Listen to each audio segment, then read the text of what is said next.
Mobil bergerak mundur hingga menabrak tiang. Ternyata Jeb sang robot yang mengemudikan mobil itu. Pin memeriksa suhu matahari. Ternyata suhu matahari sangat panas, hingga tangannya terbakar. Pin marah ke Jeb, karena Jeb telah ceroboh pada hari ini, dan hampir merusak mobil mereka. Setelah itu, Pin melanjutkan perjalanan menuju jembatan Golden Gate. Jeb yang habis kena marah, hanya diam di bangku belakang. Lalu Pin menghibur Jeb yang sedih. Ia mengajari Jeb mengemudikan mobil. Awalnya, Jeb tampak kaku, namun Pin dengan sabar terus mengajari Jeb mengemudi. Setelah beberapa lama, Jeb tampak sudah mulai bisa mengemudi. Pin menjelaskan tentang mesin mobil ke Jeb. Saat malam, Jeb menanyakan ke Pin, mengapa Pin tak melakukan perjalanan malam hari? Karena siang ada sinar ultraviolet yang sangat bahaya. Pin menjelaskan, berjalan siang hari lebih aman daripada malam hari. Karena malam hari manusia yang masih bertahan akan menyerang dan merampok mereka. Namun pada siang hari, manusia hanya bisa bersembunyi dan tak berani keluar gedung. Pagi harinya Jeb sangat kaget saat melihat Pin mulai muntah darah.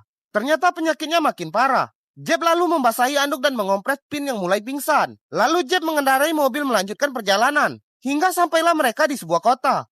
Jeb terus mengemudikan mobil itu. Jeb kemudian menghentikan mobilnya. Ia mengajak Robert Dewey untuk masuk ke sebuah bangunan bekas rumah sakit. Jeb ingin mencari obat-obatan untuk Pin. Di dalam mobil, Pin mulai siuman. Pin ketakutan saat melihat bangunan di depan mobilnya. Di dalam bangunan, Jeb terus berjalan mencari obat-obatan. Di sana ia berhasil menemukan obat-obatan dan menemukan sebuah jaket. Jeb memakai jaket itu. Sementara Pin, ia segera memakai baju pengaman dan mencari Jeb. Sementara Dewey, ia menemukan sekotak makanan. Namun saat Dewey ingin mengambil makanan itu, namun Dewey tiba-tiba terkena jebakan. Hingga Dewey hancur karena jebakan itu. Sementara Pin, ia menemukan kotak obat dan banyak makanan di kotak itu. Lalu Pin melihat Dewey yang kena jebakan telah hancur. Pin sangat sedih. Karena Dewey yang telah bertahun-tahun menemaninya, kini telah hancur. Pin bergegas mencari Jeb. Pin meminta Jeb untuk segera meninggalkan tempat ini. Dan betul saja, ada suara aneh di belakang mereka. Mereka pun bergegas masuk ke mobil. Beruntung mereka berhasil masuk ke mobilnya dengan selamat. Namun baru saja mereka menjalankan mobil, tiba-tiba ada sebuah mobil mengejar mereka. Di sepanjang perjalanan Pin mengatakan pada Jeb